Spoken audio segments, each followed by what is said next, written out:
नमस्ते दोस्तों। आज के इस व्हाइट बोर्ड कोचिंग सेशन में सीधे मुद्दे पर आते हैं।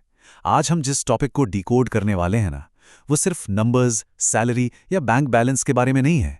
ये उस फाउंडेशन के बारे में है जो सच में वेल्थ क्रिएट करती है। आज हम संदीप के फाइनेंस बाय 17 कॉन्सेप्ट्स का डीप एनालिसिस करेंगे। एक फाइनेंशियल कोच के नजरिए से देखा जाए तो वेल्थ बिल्ड करना सिर्फ इनकम का खेल नहीं है, बल्कि पूरी तरह से आपके माइंडसेट का खेल है। अगर सच में लाइफ में फाइनेंशियल ग्रोथ चाहिए तो इस सेशन के एक एक फ्रेमवर्क को बहुत ध्यान से समझना होगा। चलिए शुरू करते हैं।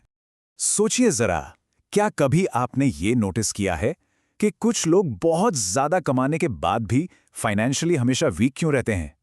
उनकी सैलरी हर साल बढ़ती तो है, पर महीने के आखिर में उनके पास लिटरली कुछ नहीं बचता।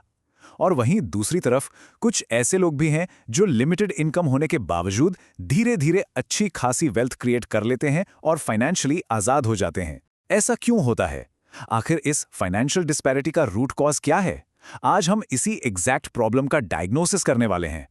आज की इस चर्चा का रोड मैप बिल्कुल क्रिस्टल क्लियर है। पहले हम डायग्नोसिस करेंगे, फिर देखेंगे सिम्टम्स, उसके बाद द प्रिस्क्रिप्शन, फिर हमारा द एक्शन प्लान और लास्ट में एक बहुत ही इंटरेस्टिंग केस स्टडी। ये एक clear step by step path है, तो चलिए सीधा पहले पॉइंट पर चलते हैं। शुरुआत करते हैं हमारे पहले फेज यानी डायग्नोसिस से। आखिर ये मनी माइंडसेट किस बला का नाम है? देखिए, मनी माइंडसेट का सिंपल सा मतलब है पैसे के बारे में सोचने का आपका एक फंडामेंटल पैटर्न। एक आम इंसान पैसे को सिर्फ खर्च करने का यानी स्पेंडिंग का एक टूल समझता है। उसके हाथ में पैसा आते ही उसके दिमाग में चलता है, अब मैं इसे क्या खरीदूं। पर एक वेल्थ बिल्डर उसी पैसे को ग्रोथ, सिक्योरिटी और फ्रीडम का एक मीडियम मानता है। सोचिए, दो लोगों की इनकम बिल्कुल सेम हो सकती है, लेकिन उनके रिजल्ट्स में जमीन आसमान का फर्क हो सकता है, सिर्फ इस एक सिंगल मेंटल फ्रेमवर्क की वजह से। एक सोचेगा पैसे तो मेरे पास रुकते ही नहीं, और दूसरा सोचेगा मैं इन पैसों को और बड़ा कैसे बना सकता हूं। एक बहुत ही कमाल की बात कही जाती है कि वेल्थ सिर्फ अर्निंग से नहीं, बल्कि थिंकिंग पैटर्न से बनती है। ये एब्सोल्युटली क्रूशियल पॉइंट है।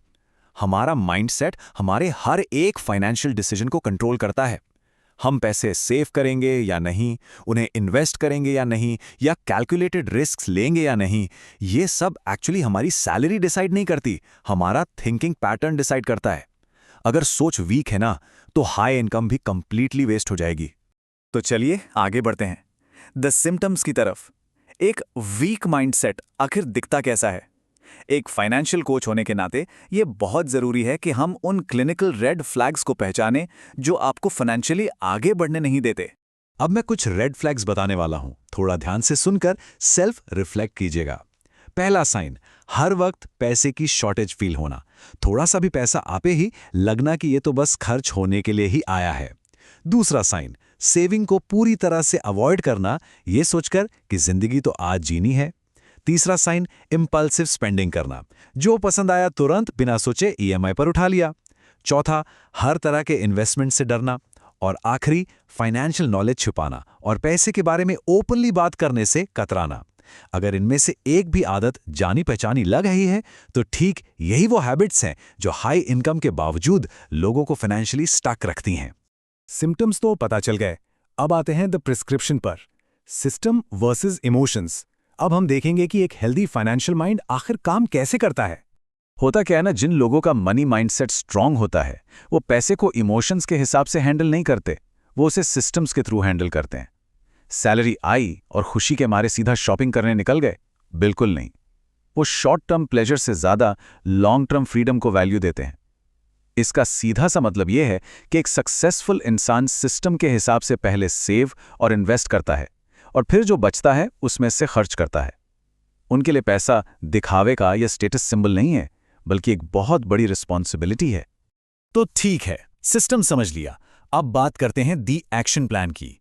ये वो 5 स्टेप्स हैं जिन्हें आज ही इंप्लीमेंट करके फाइनेंशियल ट्रैजेक्टरी को पूरी तरह ट्रांसफॉर्म किया जा सकता है। ये 5 आसान स्टेप्स एकदम गेम चेंजर हैं। स्टेप 1, अपनी करंट फाइनेंशियल रियलिटी को सच सच एक्सेप्ट करना सीखिए। स्टेप 2, बेसिक फाइनेंशियल एजुकेशन शुरू कीजिए। बजटिंग क्या है, इमरजेंसी फंड क्या होता है, ये सब समझना पड़ेगा। स्टेप 3, हर एक पैसे को रिस्पेक्ट दीजिए। छोटी इनकम को लाइटली बिल्कुल मत लीजिए। स्टेप 4, खर्च करने से पहले जरा क्रिटिकली सोचिए। अपने आप से पूछिए, क्या ये खर्च सच में मेरी लाइफ को इंप्रूव करेगा? और आखिर में स्टेप 5, अपनी इनकम को सिर्फ अर्न मत कीजिए, उसको ग्रो कीजिए, नई स्किल्स बनाइए और इन्वेस्ट कीजिए। अब इस सबको एक रियल वर्ल्ड एग्जाम्पल से समझते हैं। The case study, Ravi versus Aman. ये देखिए कैसे दो लोग सेम इनकम के बावजूद अलग अलग फाइनेंशियल डेस्टिनी तक पहुंचते हैं। रवि और अमन दोनों की सैलरी एग्जैक्टली 20,000 रुपीज है, पर रवि का पूरा ध्यान सिर्फ इस बात पर है कि किसी तरह बस मंथ एंड तक सरवाइव करना है। नतीजा क्या होता है? वो सालों तक फाइनेंशियली वही का वही खड़ा रहता है, बिल्कुल स्टैग्नेंट। अब दूसरी तरफ अमन को देखिए। अमन एक सिस्टम फॉलो करता है। वो पहले 10% इमीडिएटली सेव कर लेता है, फिर छोटी छोटी अमाउंट्स इन्वेस्ट करता है और कंसिस्टेंटली अपनी स्किल्स इंप्रूव करता है। इसका नतीजा, कंपाउंडिंग अपना जादू दिखाता है और वो धीरे धीरे एक सॉलिड वेल्थ बिल्ड कर लेता है। ये कंपैरिजन बिल्कुल क्लियर कर देता है कि फर्क कभी भी उनकी इनकम में था ही नहीं, फर्क पूरी तरह से उनके माइंडसेट में था। तो दोस्तों, इस सेशन को हम इस एक बेहद पावरफुल माइंडसेट शिफ्ट के साथ कंक्लूड करते हैं। मेरा नया मनी माइंडसेट आज और अभी से शुरू होता है। देखिए, वेल्थ बनाने का मतलब अमीर लोगों के दिखावे की नकल करना नहीं है। इसका असली मतलब है पैसे को ठीक से समझना, उसकी रिस्पेक्ट करना और उसको अपने अल्टीमेट फ्रीडम के टूल की तरह यूज करना। एक बार सोचकर देखिए, अगर आज से ही पैसे को सिर्फ खर्च करने के बजाय उससे आज़ादी खरीदने का एक जरिया बना लिया जाए, तो आने वाली लाइफ आखिर कैसी दिखेगी? माइंडसेट बदलता है तभी फाइनेंशियल रियलिटी बदलती है। तो चलिए आगे बढ़िए और अपनी वेल्थ का आर्किटेक्चर आज खुद डिजाइन कीजिए।